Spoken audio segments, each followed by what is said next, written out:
the Utah Jazz. Damn. How good will this team be?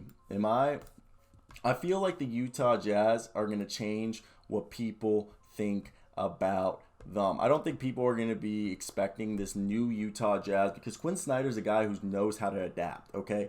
Quin Snyder's not a guy who sits around with his dick in his hand and doesn't do anything about it. And we're starting to see that. And it looks like the Utah Jazz last year might have been the last hurrah with all these guys in the sense that, not that they got rid of them, but I think they are now going to shift into mentor roles. And when I mean this, okay, let me explain completely what I mean by this because it could sound like I'm just saying nonsense. Okay, so Royce O'Neal, I think another guy we could say, Royce O'Neal, Jingling Joe Jingles, Bojan Bogdanovic, and maybe even a little bit of Mike Conley.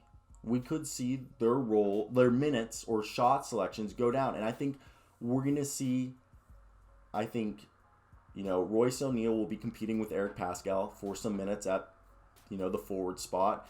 Then you're going to see, I think, Trent Forrest, Miye Oni compete with Bojan Bogdanovic for the shooting guard spot.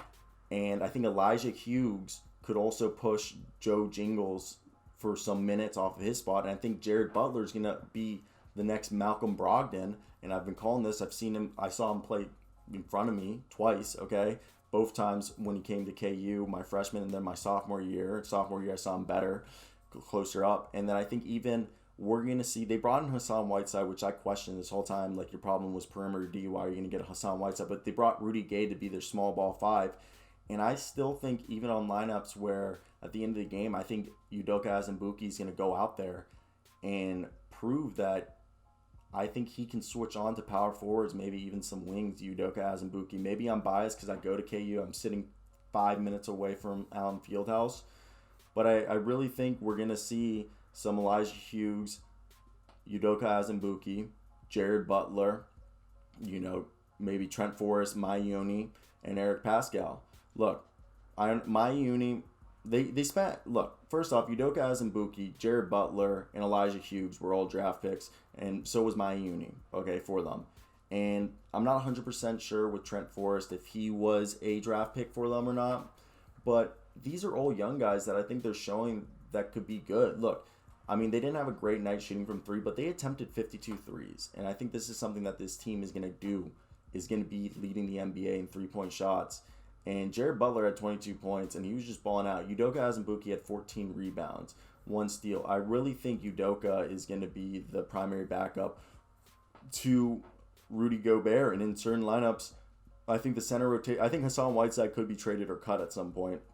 I think he was going to start the year as the primary backup, but then he's going to prove to be inefficient, and Udoka Azubuike, Doke, is going to take over. And I think he'll be the primary backup, and then Rudy Gay is the small ball 5. And then you go up power forward. Royce O'Neal's been their power forward the past few years, but I think Eric Paschall could be the starter, end up pushing to be the starter because I think he's, a little bit better of a shooter, maybe not as good as a defender, but I think they'd rather have Royce O'Neal come off the bench or something in the future. I could really see Eric Paschall push him. I think Joe Jingles and Jordan Clarkson are still going to be the six-mans of this team, but I think Joe Jingles might play less minutes than he did last year, and I think Elijah Hughes, Trent Forrest, Miye Oni are going to compete for some of those minutes right there because, actually I take back Trent Forrest. Trent Forrest is a little too small to compete for minutes there, but I do think, because Trent Forrest is 6'4", but maybe he proves me wrong. And they have this guy, tell me how I say this, Makio Teague. He's a 6'4", he's from Baylor. I haven't heard much of him, but everybody's been raving about him. And, look, I really think Rudy Gay is going to be the primary backup small forward to Joe Jingles, but I think Elijah Hughes and Miye Oni could push for some minutes there. And then Bojan Bogdanovic, I think the backup shooting guard is going to be Jordan Clarkson, because now that you have Jared Butler, I really think Jared Butler is going to be the primary backup point guard and try to, get some minutes from our man. And, look, I think from our man Mike Conley, obviously Donovan Mitchell's the starting shooting guard, and Bojan Bogdanovic, you could argue, is the shooting guard small forward, depending on the lineups. I think Bojan Bogdanovic has shown, at points he was inconsistent last year. There were some points and he didn't do great in the playoffs. But I really think that they could use this to push. Like, I think they could try to use Miye Oni, Trent Forrest, Teague, Elijah Hughes all at the shooting guard spot and see if they, maybe in the year, Boyan's still on the team, but trade deadline, he gets traded because they realize these younger guys are better, more athletic, and fit their scheme better or hungrier and cheaper. Okay, and they can maybe get draft capital or a player in return that's on an expiring deal to free up some cap space.